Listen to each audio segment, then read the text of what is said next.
Hello and welcome to the 5th Adventure Films podcast. On this one we're doing Lawrence of Arabia. This is a David Lean film from 1962. Just to quickly recap on what we're doing. A couple of months ago I came up with 10 films that I thought encapsulated the idea of adventure. So real adventure films, looking at adventure as a genre in and of itself. And then I thought we could, I with my brother Murray, could do this podcast sort of discussion of the 10 films and what makes a great adventure story, using these 10 films as a kind of a springboard, but obviously looking at them in some more detail.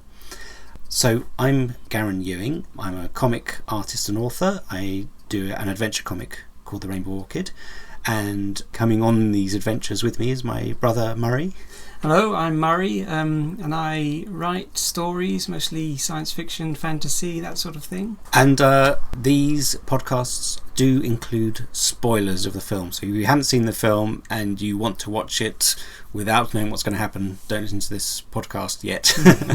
But most of these films are classics, and I think most people will have seen these films already. But hopefully they might inspire you to go and see them again. I've certainly got, although these films have been long-time favourites, I've really enjoyed seeing them again and got all re-inspired over them again, so that's good. Now, talking of that, Lawrence of Arabia I put in really because I have to admit that I love David Lean. He's one of my favourite directors, and I really wanted a David Lean film in the top 10. The 10. And my favourite David Lean film is Dr. Zhivago, I think. Although I really like Oliver Twist. And I quite like Lawrence of Arabia. I've seen it probably 2 times before over the years. Not massively familiar with it, but I love David Lean, and this is surely, I mean, Dr. Zhivago is not that classic adventure in the sense that we're thinking of it here, but Lawrence of Arabia is. So in it went, without me being as familiar, without it being as a loved film as the others are. Yeah. So whereas Hidden Fortress, the last film we talked about, is probably the one that kind of instigated this project and is one of my favourite director, Kurosawa, and I was really looking forward to. This one I've kind of not been looking forward to, thinking, oh god, I don't know much about it. But I watched it a couple of days ago. Yeah. That's the other thing, it's a long film, trying to fit it in to a busy schedule. But I watched it a couple of days ago. Murray, you watched it a couple of weeks ago. Yeah, and I have to say, I think that was the first time I've seen the whole film all the way through. Because it's the sort of film that I think I've caught on Sunday afternoons, yes, or Saturday afternoons, often after coming back from work or something. Yeah. And so I won't see the beginning, and I'll watch a bit, and then I'll fall asleep at the end or something because I've been working since early. Yes. And so it's funny, but there were some bits that were really familiar, perhaps because also I've seen them in their quite classic clips. Yes. But some bits, particularly at the beginning, the very end, strangely enough, I thought, I've never seen this before. Because you've missed the beginning and you've fallen asleep at the end. Yeah. Yes, I think I may have been similar. I mean, I've had the DVD for quite a long time, and I've watched that probably twice, I think. I've had it for a few years, so over the years. And again, I've seen it in bits. There's a few famous scenes that always come up on documentaries about classic film. Yeah. But I must say, so watching it and then reading a bit around it over the last couple of days has upped it in my estimation. Before, Dr. Zhivago was my favourite, and I think it still is, although I haven't seen Zhivago for a while. I had a similar thing with Bridge Over the River Kwai, actually.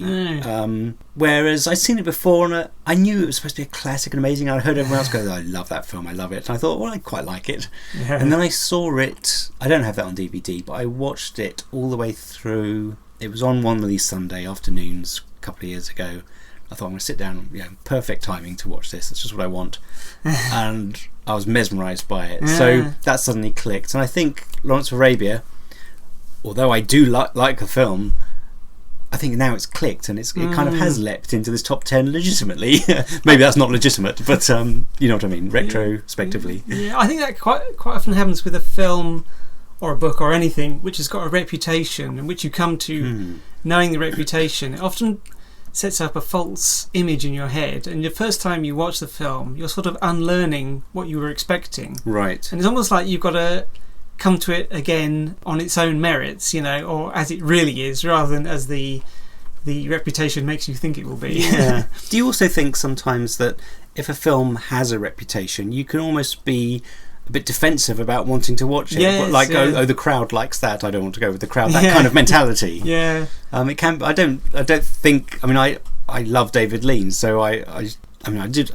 It sounds like I didn't like this film before. That's not true at all. But it wasn't my favourite. Yeah. Anyway, well, so this is quite different from the other films in that it's a biopic. It's a film that is based in truth, based on a real person, based on real important historical events. Whereas I don't think any of the other films, The Man Who Would Be King has got some historical stuff. The Treasure of the Sierra Madre is looking at the gold rush period, and also I think I don't know about this too deeply, but there was some political stuff about the Mexican police force, the federales, and the sort of situation. I guess Lost Horizon has got some connection with a real period. I think that's before the Second World War, so it must have been the Chinese. Because it starts with we'll come to that later, but it starts with a revolution against the British, doesn't it? That's right, yeah. But all of those depart from reality as their main substance is then a fantasy. I mean, something like King Kong is all fantasy. Hidden Fortress is an historical setting, but I believe that's not based on a true story. This is a film that's taking place on a world stage with political events which actually happened, and it's the only one of that sort, I think. Yes, yeah. And so when you're reading around it, if we really want to do justice to this, we could spend a long time reading biographies of Lawrence of Arabia and this is a period in history that affects us today in the Palestinian and Israeli conflict, and the whole Middle East. Yeah. Is still affected today by those borders that were drawn up. Yes. Back when, post First World War. So this is set in the First World War. Right. Let's start there. The film opens with Lawrence, T.E. Lawrence, being killed in a motorcycle accident. Yes, yeah. Which is factually accurate, of course. He died in 1935 or something. In the 30s, in a motorcycle accident. He was riding along and had to swerve to avoid some cyclists. Yeah, and he was going too fast. The thought is, and he went off. And I think he was in a coma for a few days before he actually died. Yeah, I read somewhere saying that even these injuries which would kill a normal man, he clung to life for a while, because certainly there's a lot of myths growing up surrounding Lawrence of Arabia. Yes. A little interesting factoid I read. I can't remember where now. I've read a few things over the last couple of days, but the doctor who treated him, or one of the doctors that treated him, became fascinated by motorcyclists dying from head injuries, and he was one of the developers of the helmet. Oh, really? And I think maybe the law. I can't remember if it was the helmet or the law or both. Of course, everyone has to wear a crash helmet now. They didn't then, and he died from his head injuries. Perhaps if he'd been wearing a helmet. Wow. So that his death had an effect on what today is a law and a piece of equipment that's vital to every motorcyclist. So then there's this funeral scene, and this is where we've got this vicar character saying, does he belong here next to all these greats, because it's is it Westminster Abbey? And then everyone coming out and saying their opinions of Lawrence.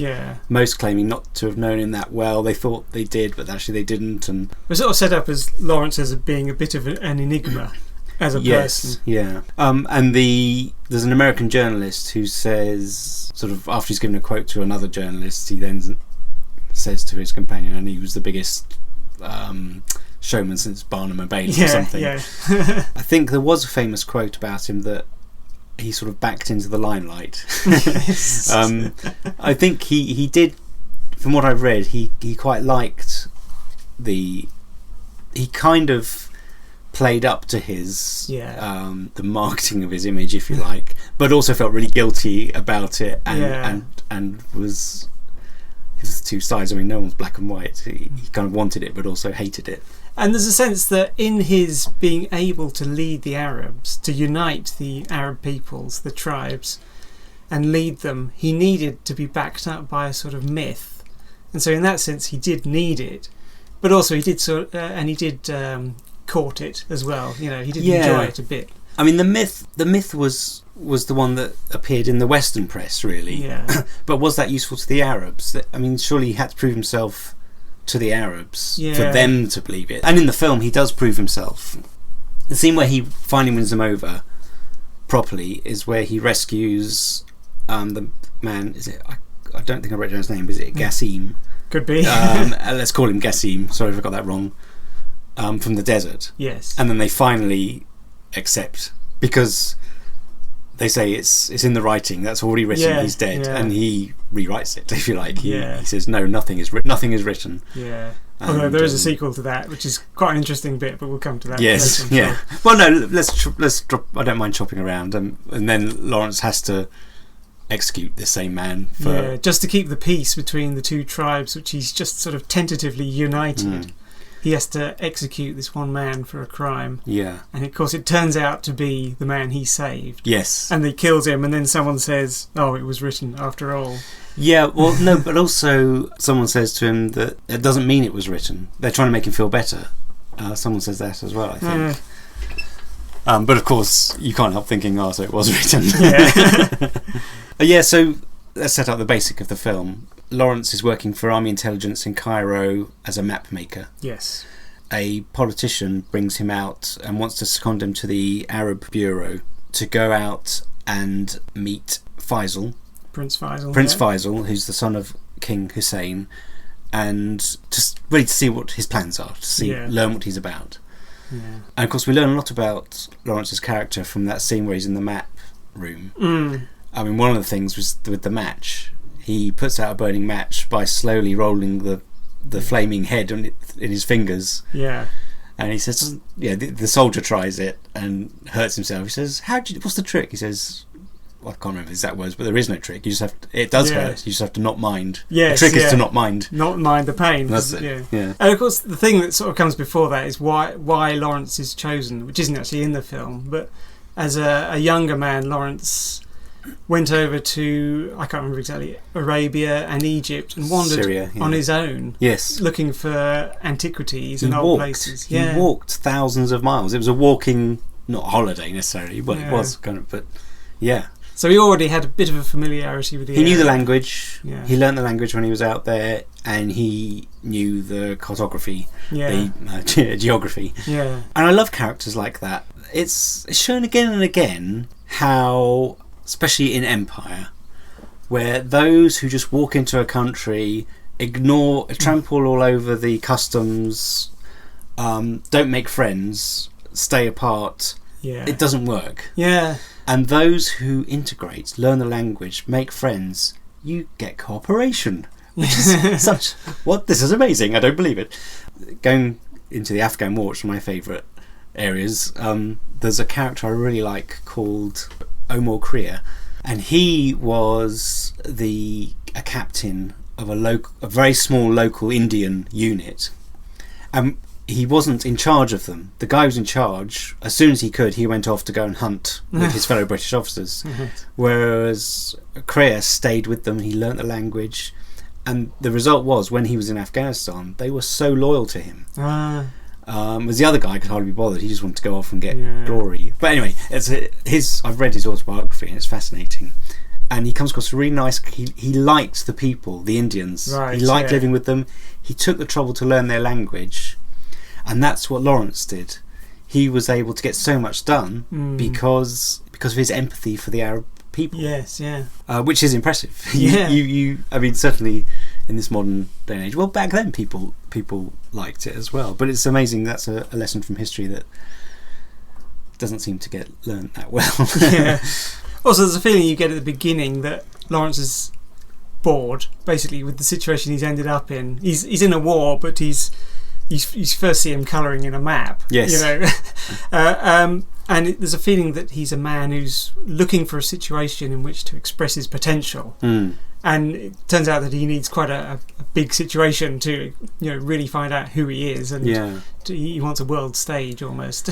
He's a second lieutenant, which is, you know, quite a lowly officer. Yeah. So he's not someone with a lot of clout militarily, but he's got this experience. So he's brought out by Dryden, Mr. Dryden, politician, who's a fictional character.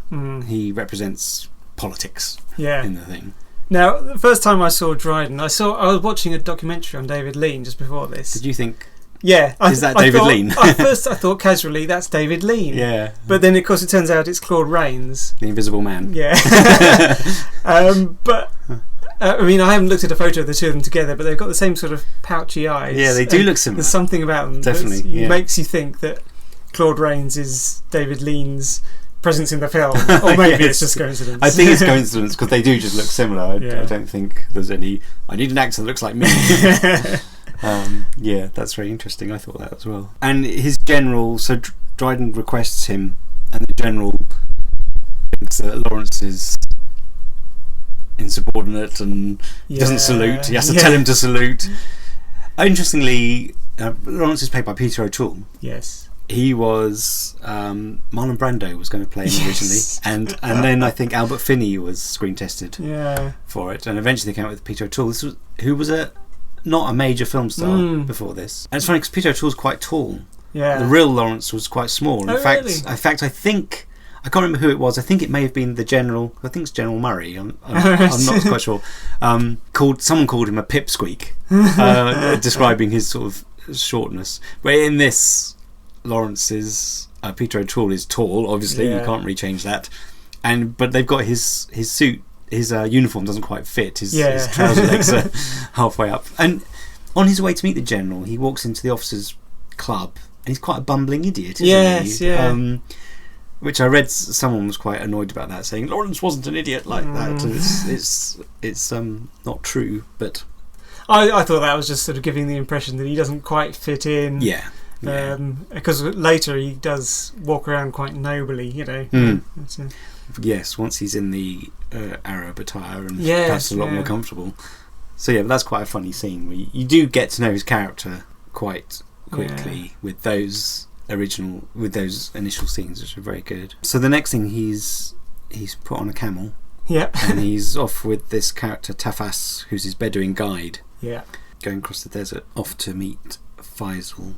Apparently the scenes of them going across the desert took a month to shoot. Really? And the actor who played the Bedouin, who's a Pakistan actor, I think this was his first major film as well, although he was quite a minor character really. He says a scene where he tells Lawrence to drink just one cup, and David Lean made him do it something like 26 times, and he couldn't understand why. It's just the way he worked. Yeah. Of course, one thing to say about this film is that it was filmed in all the actual locations, really. I mean, it was filmed in the desert. It was filmed in Jordan. Yeah. And in the making of documentary, they show that they had to keep the cameras in refrigerated... No, I didn't see that. I saw that years ago, but I didn't watch it this time. So yeah, they had to keep the cameras in refrigerated compartments. Right. And there's all sorts of things. And also, of course, they had to protect them from the sand and everything. Yes, yeah. All sorts of difficulties they had to overcome. But of course, it seems worth it.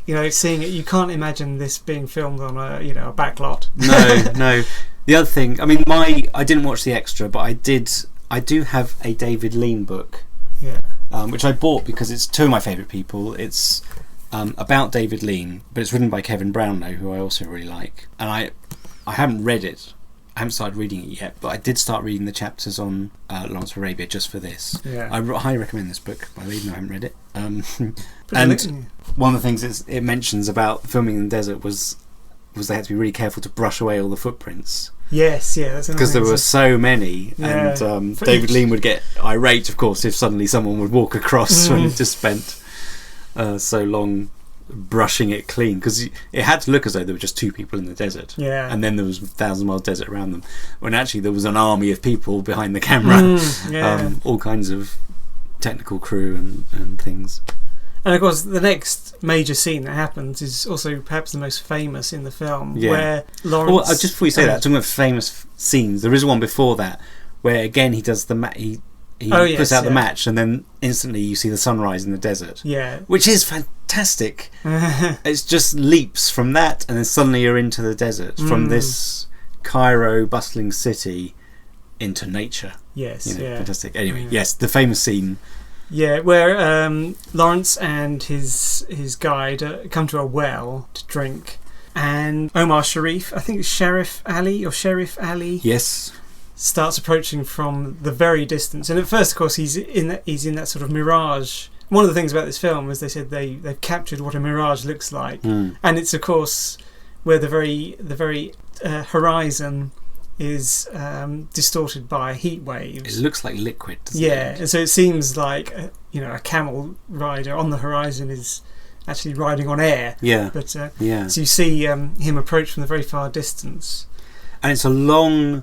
I was going to say it's a long shot. It's a long shot in that it's very far away.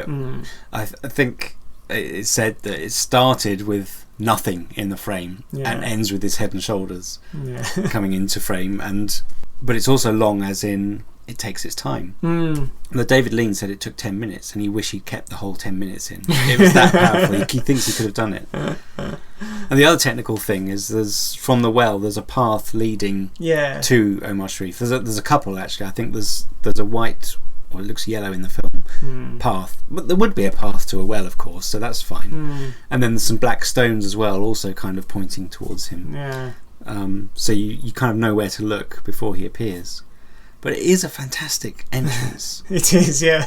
And of course, this was Omar Sharif's first major film. It made him a star. Yeah, he's an Egyptian actor, and I think his star kind of faded in Egypt. Although he's very young, he wasn't massive, but in Egypt he'd had some fame, but was fading. Yeah. And then this was international stardom after Lawrence of Arabia. But he is brilliant in the film. Yeah. Yeah, a very charismatic presence, I think, throughout the whole film. He shoots Lawrence's companion for drinking at the well, which apparently Lean's sort of political advisor said, who had been in Arabia, said that just wouldn't happen. Oh, right. Arabs would not shoot someone. They'd tell them to go away and be very angry, but to shoot someone would be considered very bad manners. But of course it does encapsulate the central difficulty Lawrence has at the beginning, which is that the tribes of Arabia are warring rather than uniting and fighting the Turks. Yes, exactly. So it's sort of like filmic shorthand that you can forgive in terms of the story. Yeah, I mean that's one thing I think we should discuss actually, which I think is the central point about this. I don't know whether we should leave this to the end, but why not? Because it's come up a couple of times already, which is the question of historical accuracy. Right. Now, should you be accurate? Should you be allowed to change things? Is there a middle ground? I mean, T.E. Lawrence was a real person. Yeah. Are you allowed to just mess with someone's life like that? Change it? There is now I think he's his sort of official biographer. There's a biographer called Jeremy Wilson. Right. A coincidence, one of my favourite books I've read recently is called Why Evolution is True. And this has nothing to do with this, but it's about evolution. So I followed the author of that, has got a blog, and I follow that sometimes. And this week, the past week, pretty coincidentally, he's done a couple of blog entries about Lawrence of Arabia, because he's one of his heroes. And he went to visit where he lives. And he did the link to this Jeremy Wilson guy, who did a talk at the Imperial War Museum about the accuracy of Lawrence of Arabia. Right. So I ended up reading that. And he thinks it should be just called Smith in the Desert. It's so inaccurate. He asks the question, is it 100% accurate, 75, 50, 25 or 0? Yeah. He's saying it's just not accurate at all. And I was reading it thinking, oh wow, that's different, that's wrong. But then I'm also been listening to an audiobook while I've been drawing about Lawrence of Arabia, which I've not been concentrating on fully while I'm working, but quite a lot of things in the film I haven't read Seven Pillars of Wisdom, which is Lawrence's book biography, which he wrote, which this is kind of based on. Have you read that? I started reading it. It's an enormous book and I didn't finish it. Right, okay. But he's really talking about this dialogue didn't happen, this would never have happened, and it's kind of the small stuff. I mean, look at the small stuff. most of it didn't happen. Yeah. He'd never said this. These two never met at this place. But the overall, and I think he's saying it does not portray Lawrence as he was, which is, I mean, he knows about Lawrence of Arabia. I don't, so I'm sure he's right. But I think of the overall story, if you know nothing about it, you are going to get a distorted version. Yeah. And there's a question about that. But the overall thing, you're getting the basic story in a shape. It may be you're getting an orb, a circle of the story, when actually it's a hexagonal, spiky, round shaped, but more lumpy. I don't know where that anyway. Well, I think actually this is something I'm really interested in, how we make stories out of real things. And I mean, for me, having no knowledge of the historical accuracy, I'm much happier having it as a good story and feeling as though I've got the story there without the facts. Whereas if I knew some of the facts, I'd probably sit there thinking, no, that's wrong. So I don't think there is a perfect way to do it, short of adding annotations, saying this isn't quite right. Well, when we talked about The Man Who Would Be King, now I know about the Afghan War, and I picked up the tiny little things that no one would care about, saying that's wrong about the Afghan War, by the way, but who cares, right? Yeah. And I just blathered on for a few minutes about something that only I care about. Yeah, so Jeremy Wilson quite rightly would pick up on all these facts because he knows the truth. And there is a question, when you're telling a story to someone about something that actually happened, surely people have got a right to know the truth. Then against that is the fact that, well, then that's a documentary. Yes. And this is an entertaining film. Then against that is you could say, for that you could say, and to make it an entertaining film, you have to apply some dramatic conventions. Yeah. It has to have some dynamics. You have to have a fall before triumph, or triumph and then a fall, or whatever, that kind of thing. And I thought that, and then I thought, but also, isn't that what makes it a good story in the first place? Isn't the fact that it's got those things in reality, is that why people have been captivated by the stories of Lawrence of Arabia anyway? So therefore, why not just be truthful? Yeah. Of course, to be totally truthful in something like this that's so politically intricate, you'd have to, as you say, have so many footnotes in the film, it would become unwatchable probably, so you have to shortcut it. And a lot of the characters, there's 4 characters I think that are real, of the main characters. Right. There's Lawrence, there's Prince Faisal, there's Alda Abu Tayi, who's played by Anthony Quinn, and there's General Allenby, who's the general who comes in and kind of supports Lawrence. And then you've got Sharif Ali, played by Omar Sharif. I think he's very much based on someone who was, I think, called Sharif Ali or something similar, but I think he's kind of fictional, but based on one of the real ones. And then there's Bentley the journalist. He is based on an actual journalist called Lowell Thomas, who only spent a week with Lawrence actually. Colonel Brighton, played by Anthony Quayle, who I really like as a character in this film, and Quayle's brilliant in it. But he is a composite character of lots of British. He's kind of the representative British officer with the Arabs, when actually there were quite a few. And Mr. Dryden, of course, the politician. He represents all the politicians that were buzzing around this scene, the First World War in Arabia. So he's fictional, but you've got to. If too many characters, you can't. There's too many points of view, there's treaties and points flying around everywhere. What else can you do, really? So yes, you can have the documentary, but my experience is, you see a film like this, if you're captivated by it, you think what's the truth? When I saw is it Richard Attenborough or David Attenborough's Chaplin, that'd be different, wouldn't it? Richard Attenborough's Chaplin, that made me want to go and find out about the real Chaplin. Right. And then I saw, that film's got all this is wrong, although it's still a great film. I don't mind. So I guess maybe it's not, if there was a film about the Afghan War, I'd probably pick it to bits. But actually I think I understand you've got to do that for a story. So that's my view, I think. Yeah, there's a certain sort of artistic compression and heightening of bits just to make it work more as a story. There's things, one of Wilson's other main complaints is the chronology. This didn't happen then, this was put before, this was put after, things were consolidated. Again, you have to for a film. And the film's so famous. Yeah.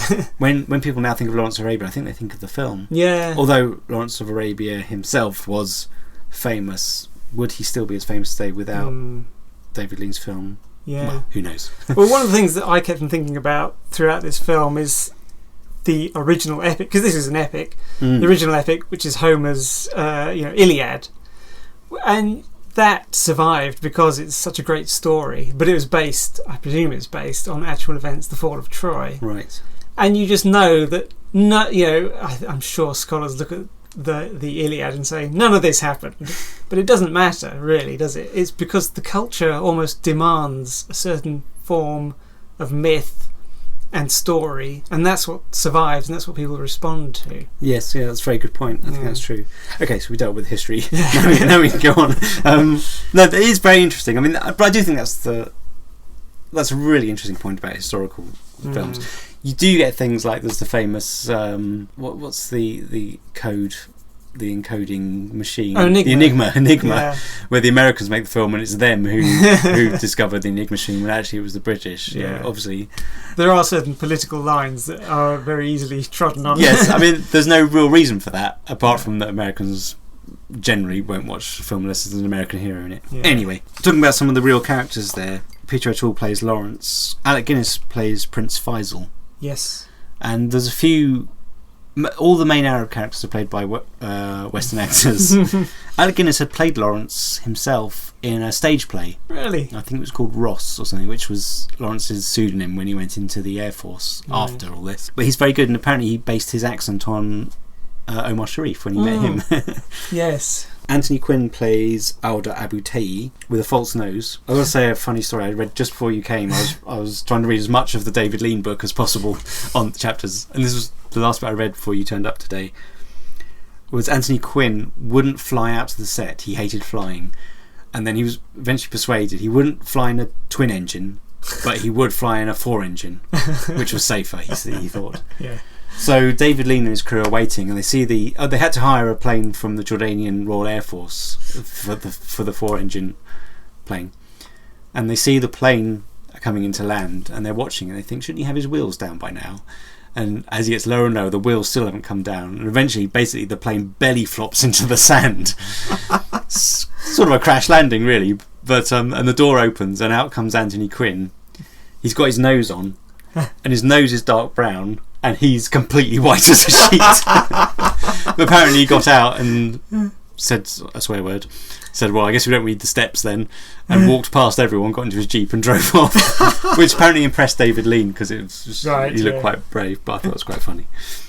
And Jack Hawkins plays General Allenby. And Anthony Quayle plays Colonel Brighton. So those are the main characters. Claude Rains, as you said, plays Dryden. Yeah. And the initial meeting is Colonel Brighton has been with Prince Faisal for a while, and he says, just come along and sit in the meeting, don't say anything. That's just from some of the stuff I read, that's Lawrence was actually the first Englishman to go out and meet Faisal's army.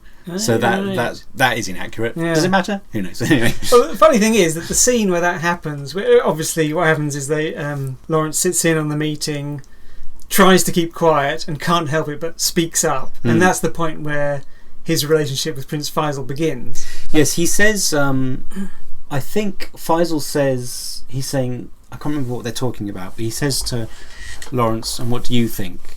And Lawrence says, I think it is very far to Damascus. Yeah. And what that means to Prince Faisal is Damascus is the possible capital for an independent Arab nation. Right. So that means something to Faisal. Lawrence is saying to him, I know what you want. Right, you want an independent... You see, the background to all this is there's this treaty or this agreement called Sykes-Peacock Agreement, which was the British and the French were going to divide up the Arab world as to who had a mandate for which bit. Right. Because this is the dissolution of the Ottoman Empire, the Turks. Yeah. The background to this, in case you don't know, First World War, the Turks are allied to the Germans. So the British and the French are fighting the Turks in the Middle East. Now, our great-grandfather, Charles Hodgkins fought the Turks at the Dardanelles. Gallipoli, is the more famous battle, especially for Australians. So anyway, that's the background. The Ottoman Empire, which has been ruled over the Middle East for hundreds of years, is falling apart. I think it was falling apart before the First World War. But so obviously, when the Turks are vanquished, what's going to happen to these former Ottoman Empire? Well, the British and the French are going to want to control various aspects. They're still in the imperial stages of their thinking. Yeah. So the whole point about Lawrence is he's for the Arabs. He wants the Arabs to have their own independent nation, free of the British rule. Even though he's British, his interest is for the Arabs. And by saying, I think it's very far, because they're talking about where are they going to go, and he says, I think I've forgotten the name of it, Yenbo or something. He says it's very far from Damascus. Damascus being the prize of a capital, a Syrian capital, which is the capital of Syria now. So I think then he's saying that's what he's talking about. Yeah. So that's a point for Faisal. This guy's and interesting. Also, of course, Lawrence does complete a quote from the Quran as well, showing that he knows, he's not just an ignorant outsider. Exactly. And that the one thing I found quite funny was the Imam reading from the Quran there. What a fantastic British accent he has. He doesn't even seem to be making an attempt at being an Arab. Actually, that was one scene in the making of the documentary. They say they kept on cracking up. Oh, really? Yeah, they had great difficulty getting through it. Why was that? Do you know? I don't know. Maybe because I don't know if it's an accent, but that really stood out. I thought because all the others are so good. I do know. Sorry, I remember now. It's because the bloke couldn't remember his lines. Oh, really? The bloke reading out the Quran, because it was all such. He could even read from them. It was such old, because it was old-fashioned style wording, and he'd get it mixed up. Oh, I see. Anyway, Faisal keeps Lawrence back, doesn't he? And so that's the beginning, as you say, of their relationship. But that scene, it's funny, I was watching last night Made in Dagenham. Oh, right. A film about, it's a modern historical film, which is about... is that the shoe factory? No, it's about Ford factory in Dagenham, where the women are classed as unskilled labour, even though they're skilled, and they go on strike and eventually win equal pay, or the first step towards equal pay. Right. But that has got a scene in which this woman is asked into a meeting just to make up the numbers. Oh, right. And she can't, and she has the Lawrence reaction as well. She automatically starts saying something, then stops herself, and they say, "Go on, say it." And then she comes out, and she's the passionate one, right? And it's her message that gets through. Yeah. And so it's sort of like a filmic scene, isn't it? Yeah. There's a little scene before as well. We don't want to go through every scene, but where Lawrence is approaching Faisal's camp on his own. He discovers he can sing this echo. The man who broke the bank at Monte Carlo or something, and he is echoing. Yeah. And apparently Peter O'Toole felt really silly. Really? He thought he wouldn't do that. He said to David Lean, but David Lean had to persuade him to do it. Yeah. And there was another thing that Jeremy Wilson said, that didn't happen. He wouldn't have done that. That would be ridiculous to do that in the desert. But it's an interesting. Yeah, it's a character moment. It's a character moment, exactly. So we'll move ahead a bit. Lawrence decides that they should take Acaba, and Faisal gives him 50 men. Yeah. But he says you can't take Acaba with 50 men. But his idea is to cross this desert, the Nefud Desert, which is this. He says if 50 men come out of the Nefud Desert, we'll impress the Arabs. There's the Hawatat tribe on the other side. They're hoping to get them to join them. And he does this without Brighton's knowledge, apparently. Yeah.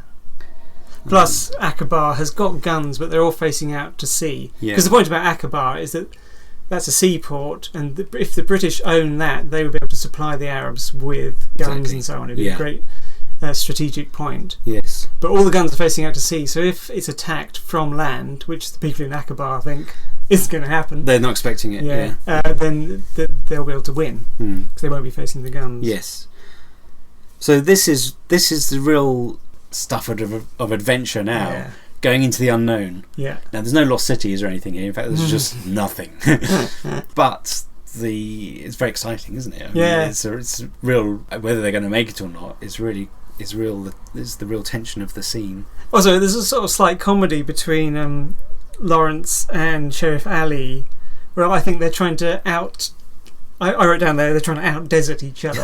Where, they're trying to be, like, I can't remember the little things they do, but, he's just trying to show that he knows how to live in the desert. Right. Yes. Little things, by how they sleep, how they sit on a camel, Yeah.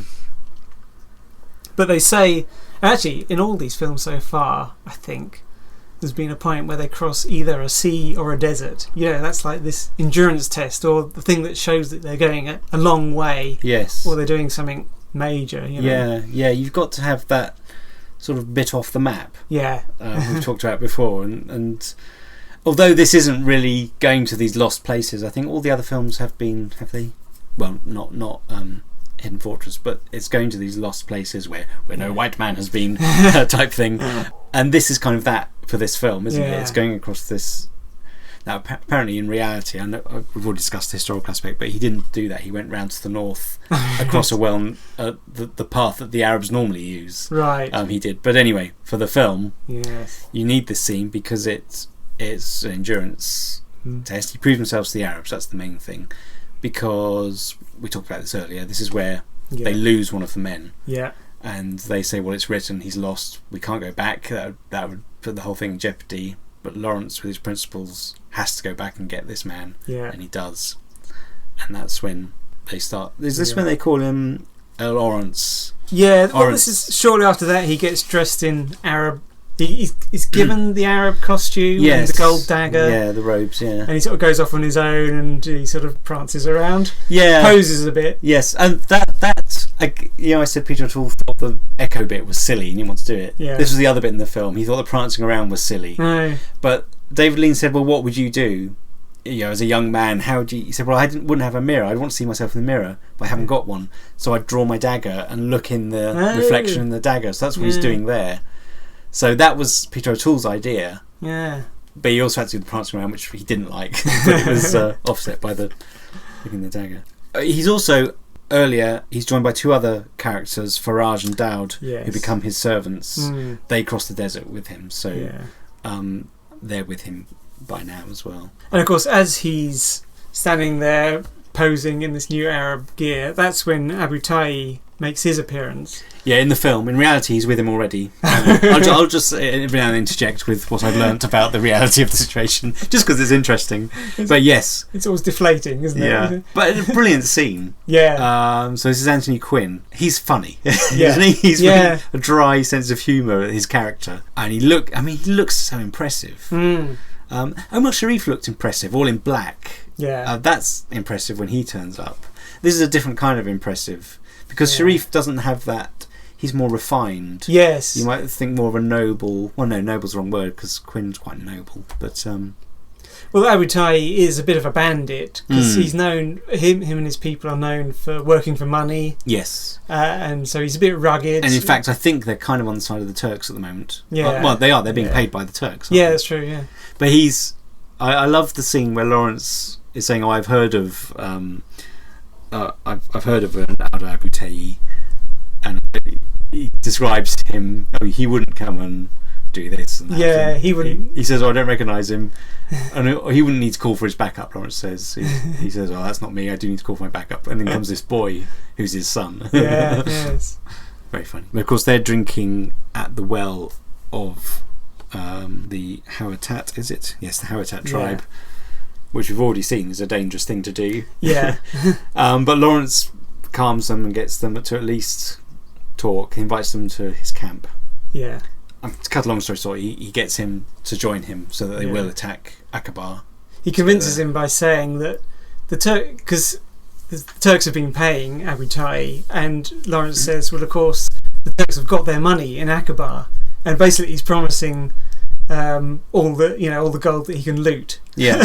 But he also suggests that perhaps he wouldn't want to do it for the money, which is not a noble thing. He'd want to do it for... I can't remember what does he say he wants to do it for? Because he chooses to. Yes. I think that's a sort of face-saving cover to the actual reason. He's just the real reason. Because everyone's watching this meeting, of course. Yeah, that's true. Yeah. Yeah, very... Yeah.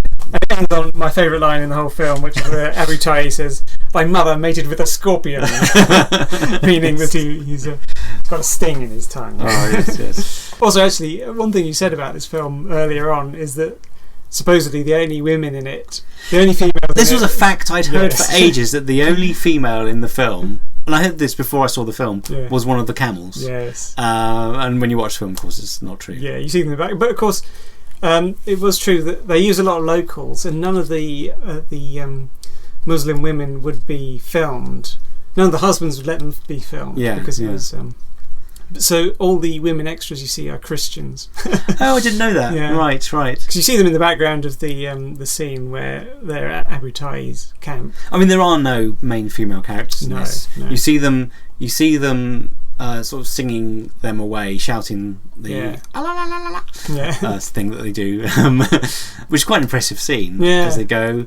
You see, and a bit earlier in the camp when they're leaving the camp, and then when they're lining the cliffs, the rocks. Yeah. I think the only other time you see women is at the massacre. The massacre. Yeah. Yes, and they're dead, of course. Yeah. So that's that myth busted. I can no longer.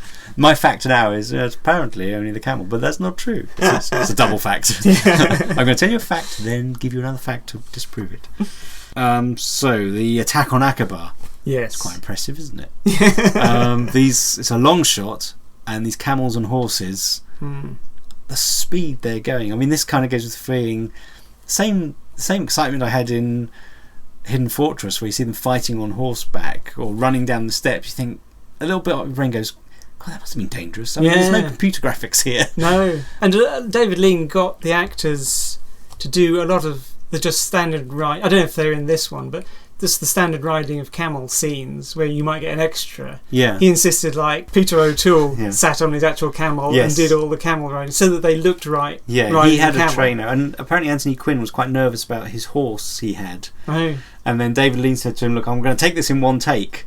And he was quite impressed because Anthony Quinn just kind of snapped into it. Even though he was nervous of the horse, he did it, and they got it, and he kind of pretended to be masterful, and actually was.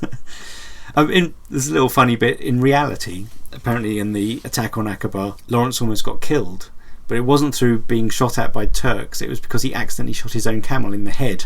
Oh my God. And the camel went over, and obviously, Lawrence almost died through falling off his dead camel. Yes, apparently the real Acaba is actually, I did think, that looks like, they've obviously tried to make it as much a town as possible. Yeah. It's not actually that big. Apparently the real Acaba at that time was actually smaller than that. But anyway, impressive scene, because you're up on the hill basically, and you just see them sweep through the town. I think it's fantastic. There's one funny little moment where you see the Turks. You see a Turkish pin-up of a belly dance. I thought it was quite funny. I don't know how Islamic that is, but anyway. So Abu Tai can't find the gold he was promised. He finds paper. This is just paper. It's lots of money, but it's useless to him.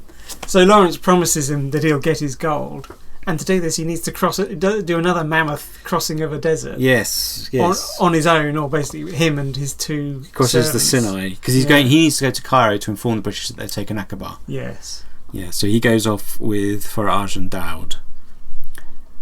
The factual bit was apparently he did cross this desert, but he went with 8.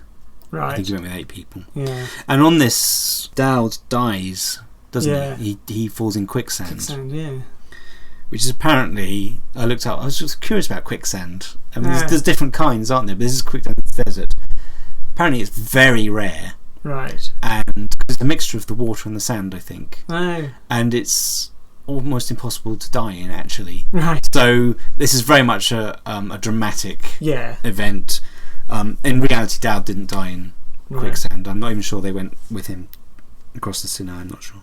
Anyway, but there's this other great scene. Fantastic. They come out the desert, now only Lawrence and Faraj, baked. Yeah. They come to this ruin. It's quite a long scene. And that builds up so when they look over and you see the funnel of the ship. Yes. And it's going down the Suez Canal, probably, which is really... Yeah, it's almost like a surreal moment. You think they're in a desert, and there's a ship going by. And then they call to the bloke on the other side. Yeah, motorcyclist. Yeah. I'm not sure he'd stop for 2 Arabs. Yeah, that's what I waving thought. at him. But of course, it works with the film. Although in time of war, maybe you think, who is that? Who are you? Who are you? He calls. Some people have said this is a major point in the film because, of course, Lawrence can't answer. Who are you? Who are you? Oh yes, yeah. And I didn't quite get that, but I do feel as though at that point you feel as though Lawrence has been through this immense experience. He's seen battle. He's done quite impressive things. He's gone through the Nefford and rescued that man. Yeah. Oh, and shot him. Yeah. That's a pivotal scene where he has to execute the man he rescued. Yeah. Because explain that bit. This is back before they. Alda Abu Tayi. The 2 tribes, one of the men from the Harith kills one of the men from the Hawatat. So now the Hawatat demand revenge. But if they kill him, then then it just goes on. Yeah. I mean, that's the trouble with war, with revenge, I mean. Yeah. So Lawrence says, well, if I kill him, then you won't have to take revenge. Yeah. They agree. So that's when he discovers it's the man he shot and he has to kill him. And that's true, he did have to. Oh, really? I don't think it was the same. Yeah. I can't remember if he actually rescued a man in the desert. Yeah. I think he did, actually. Yes, Right. I think he did, but I'm not sure. Surely that's got to be fictionalised where it's the same man. Yeah. Anyway, he did have to shoot a bloke. Yeah. Although he didn't do it in front of everyone, he took him.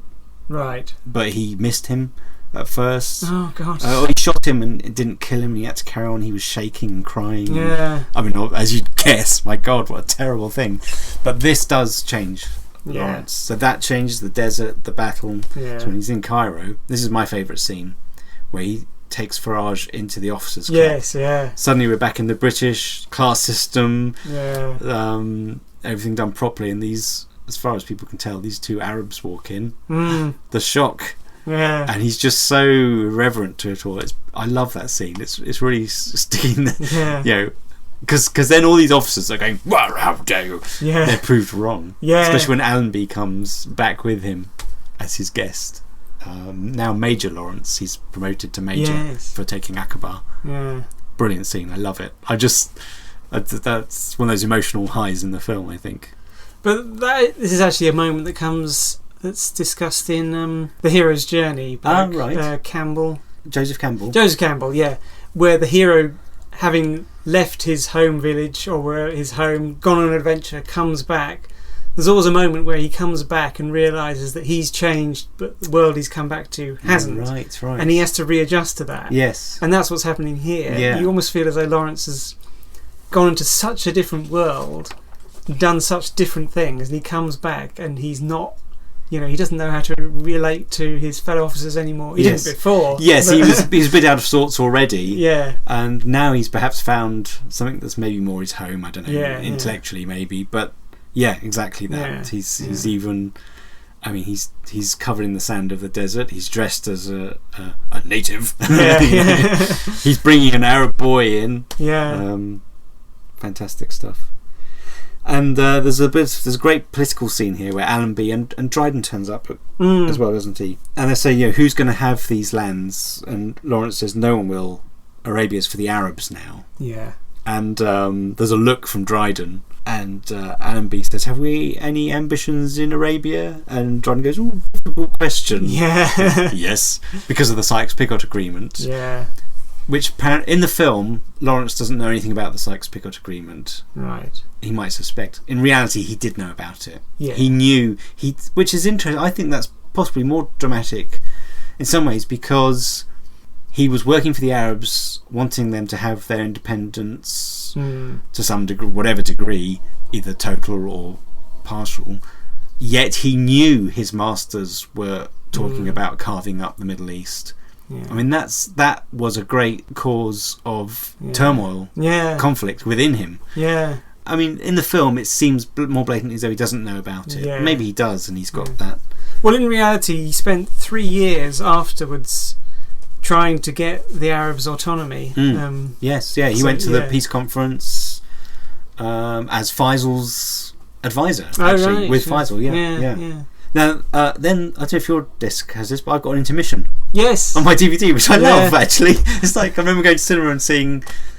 I think Bridge Too Far had an intermission. Oh, really? Lots of films had intermissions. Yeah, any long film. Well, every film wise, you can buy ice creams. And also before and when it starts playing again, there's an overture of There's music. the music, blank screen. Yeah. And then I loved that. I sat there, I thought, should I fast forward this because it's a 3-hour film? I thought, no. That's what the experience is. Yeah.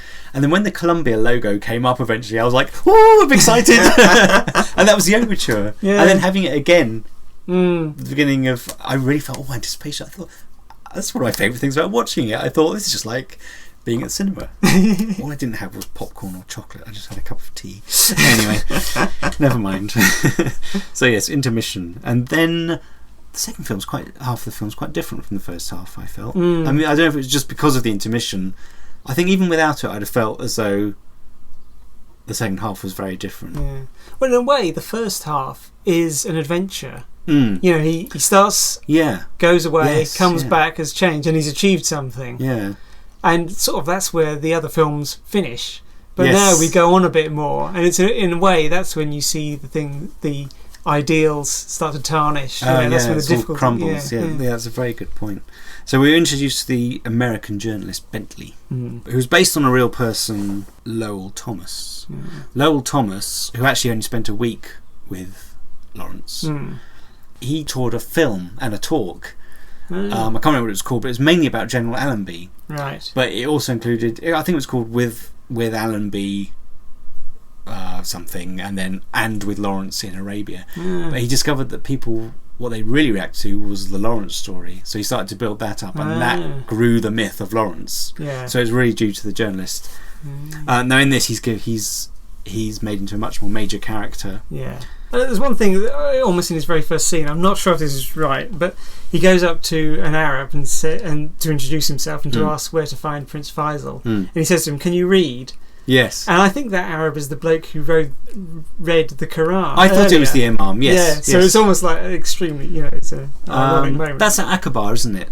Yes. Yes, that's back at Acaba, yeah. And there's an interesting thing, he's talking to Faisal, but Faisal can tell he's really interested in Lawrence because he's heard of Lawrence. But he is quite open about his motives. He says that he's trying to get the American people interested in the war. Yes. And to do that, they need a hero. Because this was, and I don't know what year we're in now, it's either 16 or 17, I think it's probably 1917. When the chronology's all tumbled up, I think America came into the war in 1917. Right. Quite late. But I think it was 1917, not 16. Yeah. But yes, that was one of the things he said he wanted to do anyway. Of course, journalists will say anything to get their story. But certainly in the film, he doesn't come across as as a sort of underhand character. No, not really. No, not at all. Actually, no, he's quite a sympathetic character. I like Faisal in all his scenes. He kind of seems to know what is actually going on, and in fact, I think he does know about the Sykes-Picot agreement. He knows. Right. He knows the possibilities there. Now, is this the attack on the train, which is spectacular. This is the scene I'm most familiar with, I think. I've seen it several times. You're still awake. But that train actually crashes. Yes. Now, I didn't get to the part in the book where I really want to find out how they did that, but I guess they did it by doing it. I know when they got to Jordan and were filming there was a lot of the railway, and I think King Hussein said you can use some of the old trains, and I didn't actually get to find out if that's what they did. They found an old train and were able to actually blow it up, but that's real. Yeah. And how amazing it looks compared to it as if it would have been a digital thing. Even with today's technology, it wouldn't have been as good. You see that iron crash into the sand, and as it continues along, the smoke still puffing out along the ground, and the sand and steam, and the Arabs are shooting, and then you get Bentley. He's popping up and shooting with his camera, then ducking back down, then pops up and takes another photograph. It's quite funny. There's an interesting thing that Lawrence knew that the Arabs were good at this guerrilla warfare. That's where they were useful, and they could keep harrying the Turks, which would keep them occupied and away from the British, who were moving on to, I think, Jerusalem or something. Right. And apparently, what this audiobook I've been listening to about Lawrence, he suggests that today's terrorists in Iraq and Afghanistan are a direct descendant of Lawrence's fame in these guerrilla attacks. Really? That's what they learnt, the IDEs, the explosive devices and stuff like that. comes from the Lawrence era. Yeah. Although he was taking advantage of the way the Arabs were good at fighting. Yeah. He knew they didn't have artillery. That's one thing, isn't it? Faisal keeps asking for artillery. Yeah. But the British say, well, if you give them artillery, then there is a danger they become independent. Yeah. Yeah. So they never give them artillery. But they're able to do these guerrilla attacks against the train lines, which is very disruptive, of course. And this is where we see Lawrence in full flight as Lawrence of Arabia, striding across the top of the train, and the journalist taking photos of him looking up. Yes. And of course, Lawrence is shot. Yeah, he is a man after all. Yeah, I mean, it's an interesting moment because in The Man Who Would Be King, the bloke's shot, and that undermines the myth. Well, I was going to say Lawrence is almost like a deity in front of these. As he's up there, and then he gets shot. Yeah. And although it doesn't. I mean, he says they believe they can only kill me with a golden bullet. Yes. So he's wounded, but the myth isn't tarnished. Yes. I love these films. I love seeing the little connections between them. Yeah. So, as you say, they mentioned The Man Who Would Be King. The music for Lawrence of Arabia, which is I've been had in my head since I've seen it, is done by Maurice Jarre, who also did the music for The Man Who Would Be King. Oh, did he? Yeah. So we're getting quite a small pool of composers for this, because we've got Max Steiner, who did King Kong, Lost Horizon, and She. Right. Oh, and The Treasure of the Sierra Madre. Ah, right. And Maurice Jarre has done The Man Who Would Be King and Lawrence of Arabia. And this was Maurice Jarre's breakthrough film. Oh, was it? Because originally they were going to have 3 composers. Oh. David Lean said, I need some, the 2 of them were more famous. I can't remember who they were. David Lean wanted, loads of big themes, and the 2 more famous ones didn't come up with the goods in time, but Maurice Jarre did, and David Lean so much liked the desert theme that he gave him the whole job, basically. Oh, right. And of course, Maurice Jarre is father of Jean-Michel Jarre. Yes. Who, one of my first albums I got was Oxygene. Yes. Anyway, yes. Brilliant music. It really is astonishing, as is Max Steiner. We've had some... These films are supported by some fantastic music, aren't they?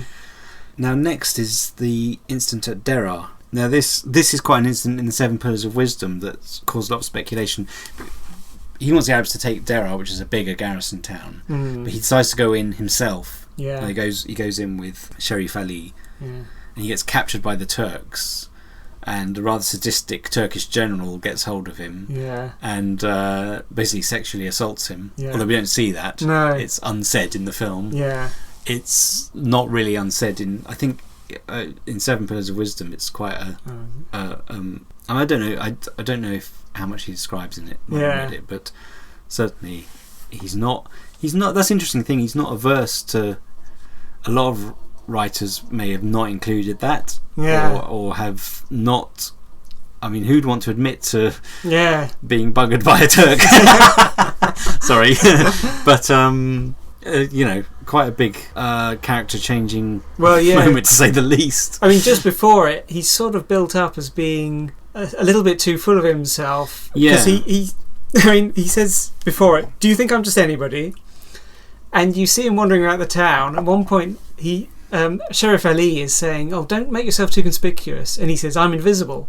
And also there's a moment where he walks across this puddle, and it's almost like he's walking across water. He does say, I can't remember, is this the bit before he goes into Derar, or is it afterwards, where he says, "Who will walk on water with me?" Yeah, to the Arabs. I'm not sure. I can't remember where that is now. It all seems to build up that he's a bit full of himself, and the way he's acting, not full of himself, but he's believing in the myth that he's invulnerable. I get the feeling, and I think this reflects his character, he's building up the myth on the outside, but he's torn on the inside. He knows he's a fake. Yeah, I think he knows that, and feels guilty about it. So he's got these two sides. But this is the moment that really brings it home to him, because he's brought. Well, he's got this masochistic side to him. Yeah, I mean, that's been, well, some people would argue that, but with the pain on the match. So, and in fact, that relates to this incident, because he's able to control his pain. When he's captured by the Turks, he's whipped. And at first the Turk looks at him, because he doesn't wince out being whipped, and he's got this control of pain, and not suggested openly, but there is the possible suggestion that does he even enjoy it?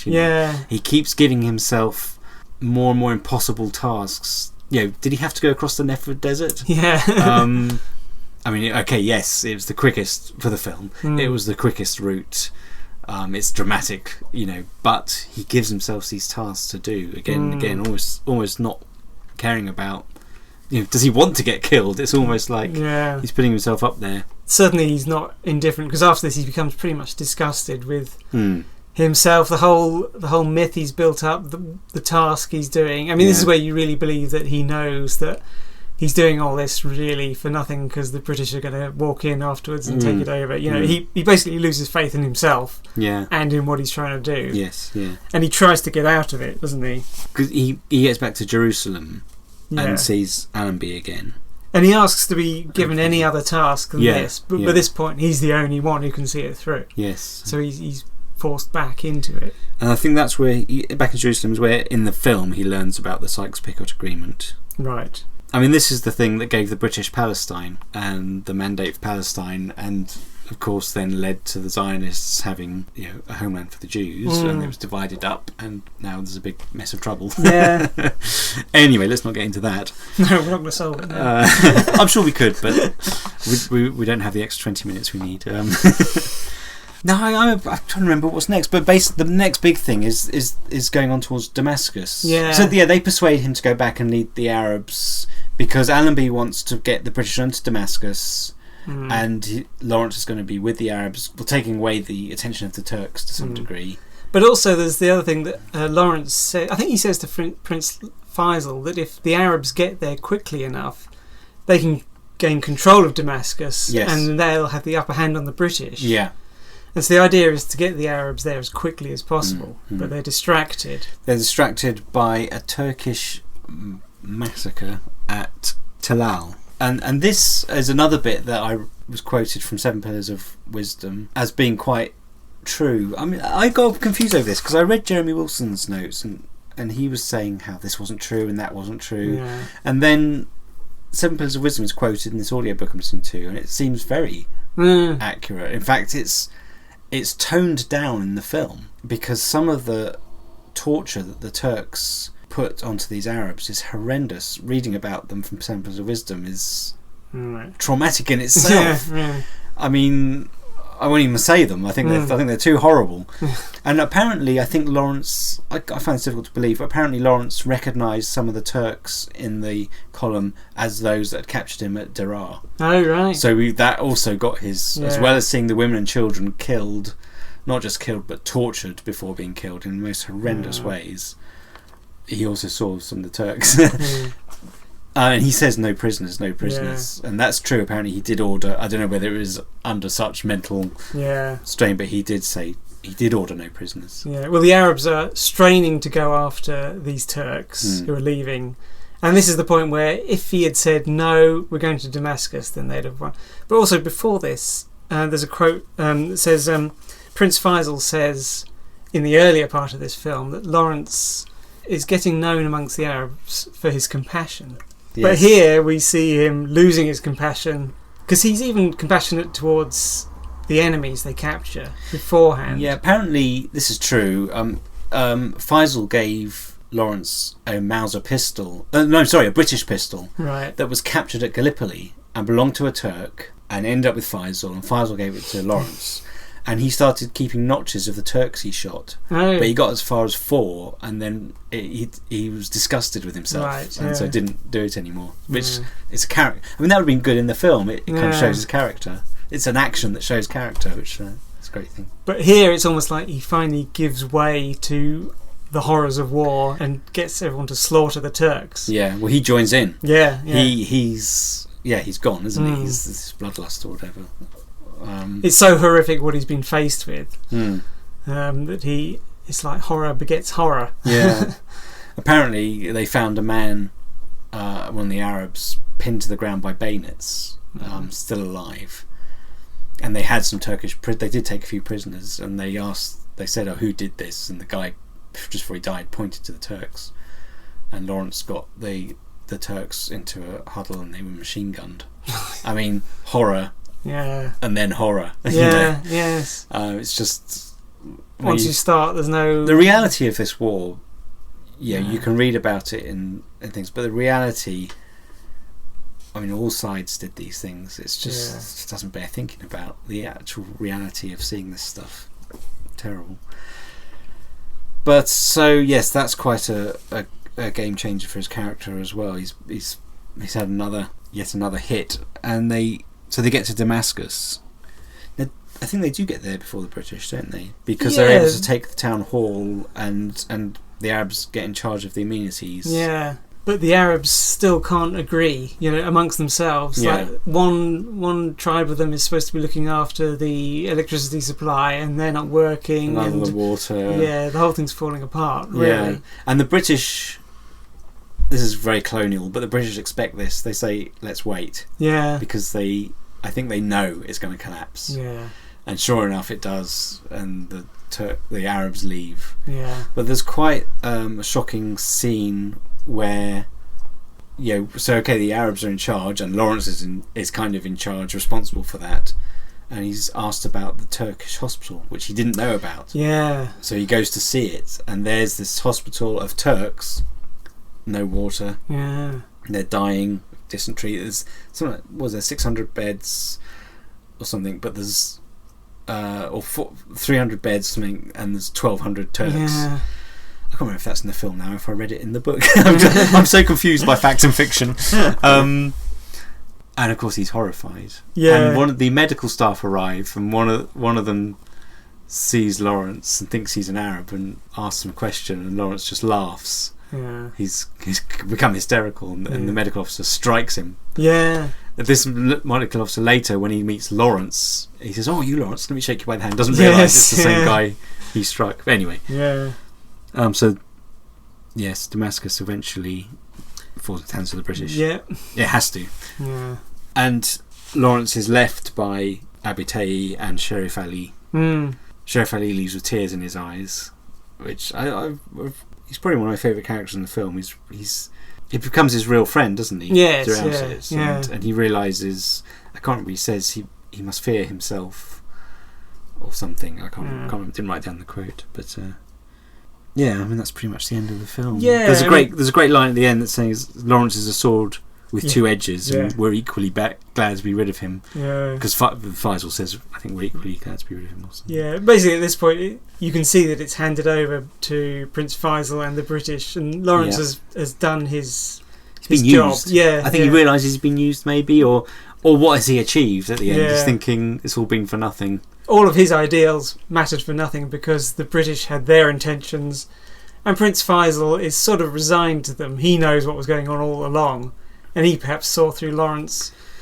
Yeah, perhaps he used him as well. I mean, right at the beginning, he says to Lawrence, "I think you're one of these desert-loving British." Yes. He'd seen this sort of person before who comes over and falls in love with the landscape of the Arabia. romance of it. Yeah, the romance of it. But Prince Faisal is really a canny character. You feel as though he. Although Lawrence proves him wrong, doesn't he? By surviving the Nephid and all that kind of stuff, he doesn't give up after a sandstorm. No. Or whatever, but you do feel as though Lawrence has got to the end, and whatever he was planning, the politicians had their plan in mind. Yeah, I mean, Lawrence wanted Damascus to be the capital of the Arab state. And that wasn't to be. It collapsed. Yeah. Totally collapsed. Although in reality he didn't give up, and he became an advisor to Churchill. No. Not when he was Prime Minister, but when he was in, I think it was, oh god, my British history. I think it's Lloyd George. Sorry if I got that wrong. Who was Prime Minister. And I mean, he advocated on behalf of Prince Faisal and the Arabs at the various treaties, because the Sykes Peacock, I think, was amended and changed, and eventually others came in, obviously. And I mean, it's never been right. Apparently, he drew up a map, Lawrence, of the Middle East, how it could be for an independent or under British and French mandate. Although he didn't want the French to have. Right. I think he preferred the Turks to the French. I'm not sure. Well. No, maybe not.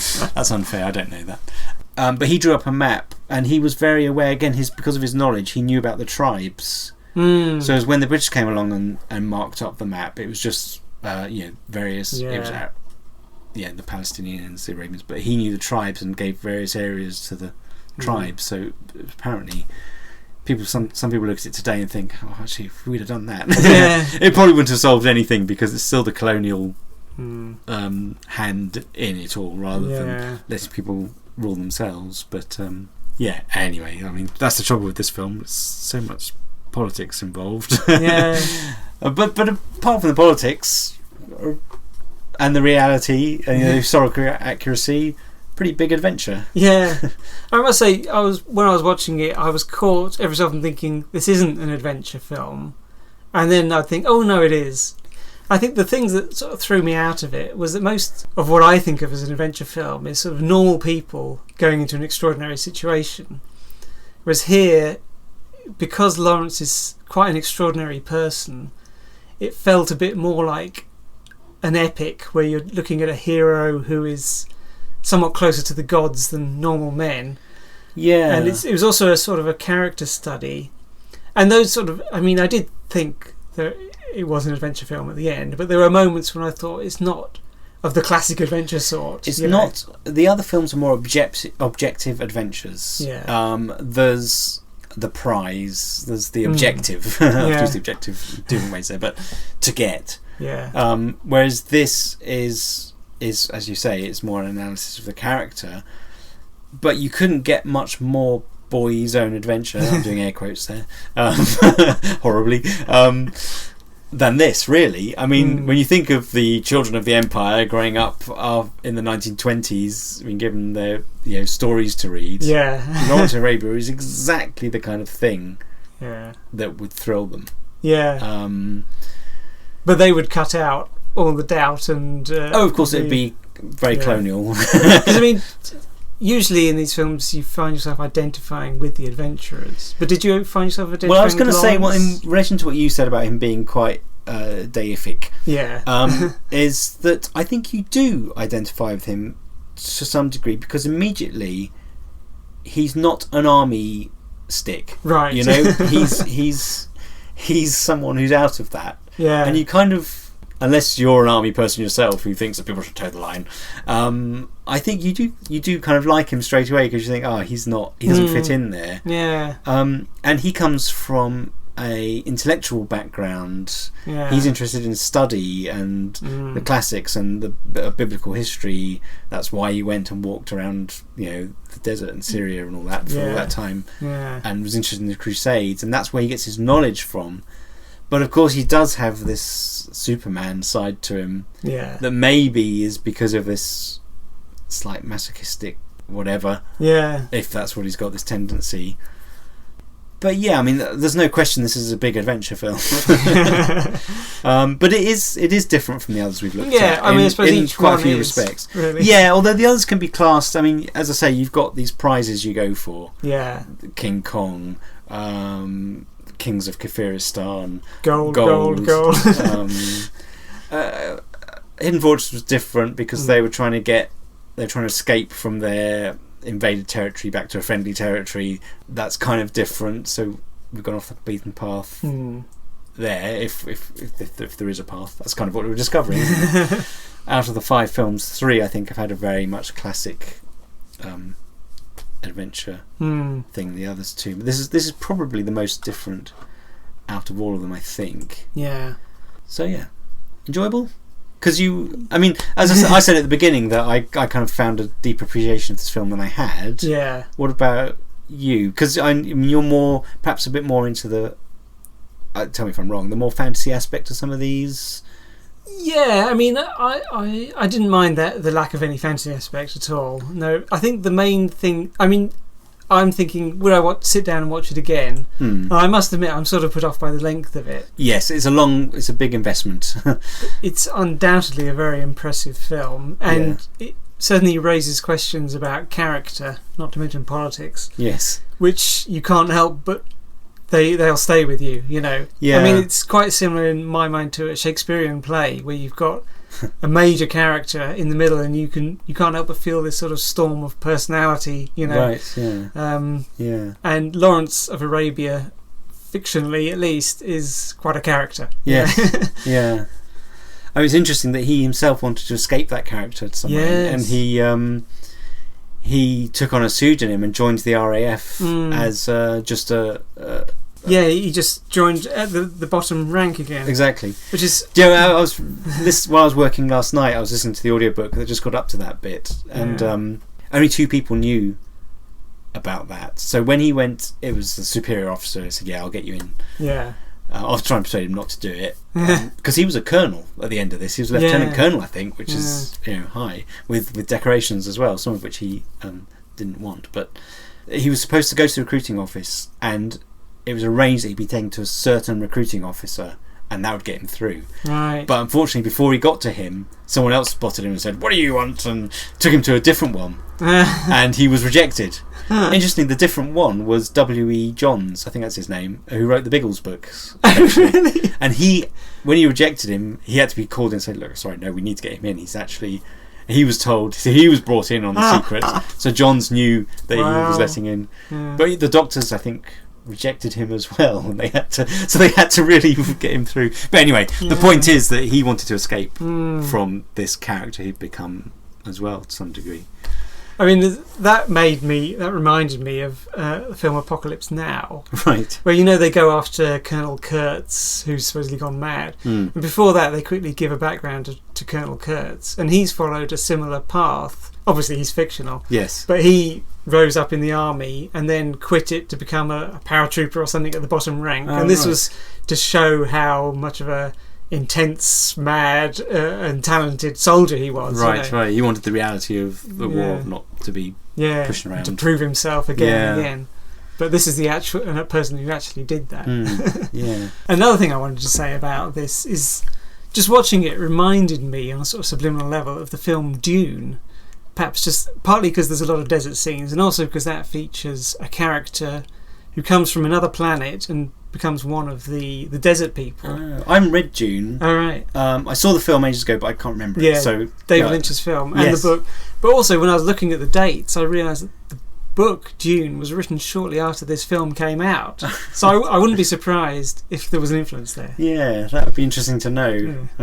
Look into that. So Lawrence of Arabia. We've done the one that I thought was a bit of a hill, and actually I enjoyed it. And I mean, the main thing I enjoyed about this was questioning about historical accuracy in a film that's an adventure, and it's an escapist film. Yeah. Even though it's based in truth and has got, today the main issue of the world is this Middle Eastern problem that it goes back further, but this is really the first post-First World War is really where it came from. Yeah. That's such a serious issue, and then having the entertainment side of it, I found that really interesting. I think I learned some things about historical accuracy versus entertainment and what you should put.